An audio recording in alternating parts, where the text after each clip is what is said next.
ভারতের বিপক্ষে বাংলাদেশের ম্যাচটা দেখে কি আপনার একবারও মনে হয়নি তামিম ইকবাল ফেরা দরকার? আমি মনে করি ফেরাটা দরকার নয়, কারণ আমাদের উচিত ছিল তামিম ইকবালের রিপ্লেসমেন্ট খোঁজা।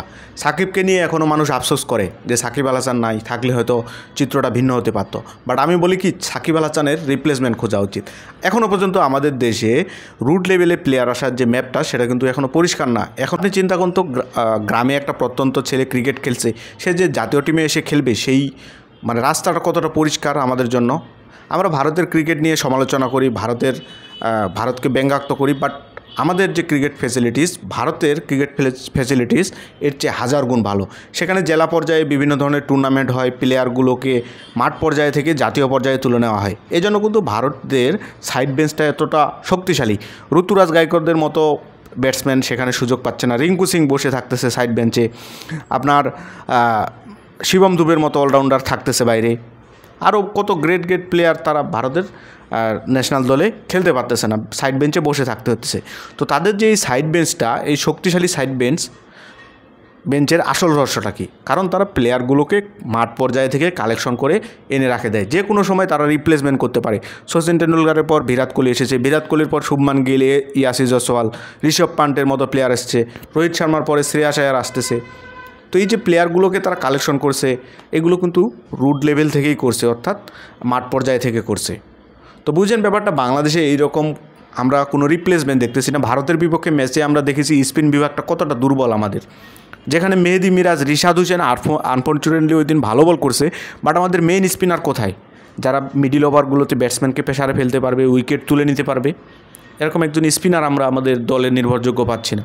ব্যাটিং লাইন আপে শান্তর মতো একজন ব্যাটসম্যানকে ম্যাচের পর ম্যাচ খেলানো হচ্ছে, যদিও শান্তর ওডিআই রেকর্ডটা ভালো, বাট তার যে দায়িত্ব জ্ঞানহীনতা, এটাকে অবাক করে দেওয়ার মতো। এখন সে মোটামুটি একজন সিনিয়র ব্যাটসম্যান হয়েছে, তাকে রেসপন্সিবিলিটি নিয়ে খেলা উচিত। সে যেভাবে আউট হয় সেগুলো আসলে বলার মতো না। মুশফিকুর রহিম একজন সিনিয়র প্লেয়ার, সে পারফর্ম করতে পারতেছে না, তাকে বাদ দেন, নতুন প্লেয়ারদের সুযোগ দেন। একজন অভিজ্ঞ ব্যাটসম্যান এইভাবে কখনো ব্যাট করে না। মুশফিকুর রহিমের সর্বশেষ 5টা ওডিআইয়ের অবস্থা খুব বাজে। সেই প্লেয়ারটাকে চ্যাম্পিয়ন্স ট্রফিকে রাখার যৌক্তিকতা কী? তো আমার কথা হইল যে বাংলাদেশে আসলে সাইড বেঞ্চটা শক্তিশালী না, যেখানে আমরা একটা প্লেয়ারের উপর ভরসা করে থাকি। লিটন কুমার দাসকে আগে ম্যাচের পর ম্যাচ খেলানো হয়েছে, জিরো মারতে আসে, ম্যাচের পর ম্যাচ খেলানো হয়েছে, কেন তার কি রিপ্লেসমেন্ট পাওয়া যেত না?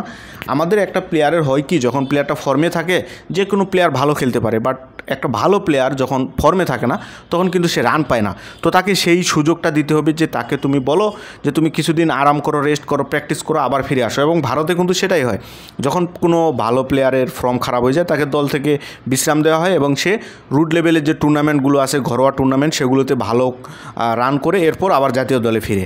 এর ফলে তার ভিতর একটা কনফিডেন্স বাড়ে, যেহেতু আন্তর্জাতিক ক্রিকেটটা সবচেয়ে টাফ, আপনি ঘরোয়া ক্রিকেটে কিছুটা বাড়তি সুবিধা পাবেন খেললে, সেখান থেকে একটা রান পেতে পেতে, কনফিডেন্স পেতে পেতে আবার আন্তর্জাতিক ক্রিকেটের সাথে আপনি খাপ খাইয়ে নিতে পারবেন। বাট বাংলাদেশে কী করা হয়, একের পর এক ম্যাচ খেলানো হয়, বাট ফলাফলটা কিছুই হয় না। তো এই জন্য বাংলাদেশের সাইড বেঞ্চটা শক্তিশালী না। আমরা একজন প্লেয়ারের উপর ভরসা করে আসি, এখনও আফসোস করতে হয় সাকিব কেন দলে নেই, তামিম ইকবালকে কেন ফেরানো হয়নি, এগুলো নিয়ে পড়ে থাকি। বাট আমরা যদি সেই সাপেক্ষে চিন্তা করি, কত গ্রেট প্লেয়ারের রিপ্লেসমেন্ট আমরা বিভিন্ন Bharat, Australia, south Africa, West Indies, বড় বড় দলগুলোতে দেখতে পাচ্ছি, ইংল্যান্ড, কিন্তু আমাদের বাংলাদেশ কেন সেই রিপ্লেসমেন্টটা করতে পারতেছে না?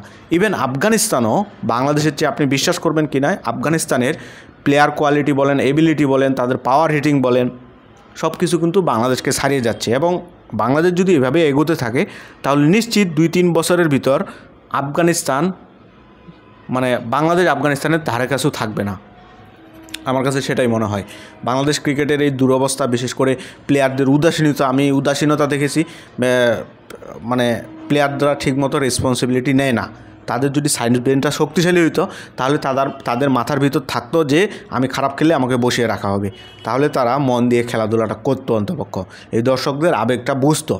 যাই হোক, আপনার কাছে বিষয়টা কী মনে হয়? আপনার কাছে কি আমার কথাগুলোর সাথে কি আপনি একমত? জানাবেন কমেন্টে।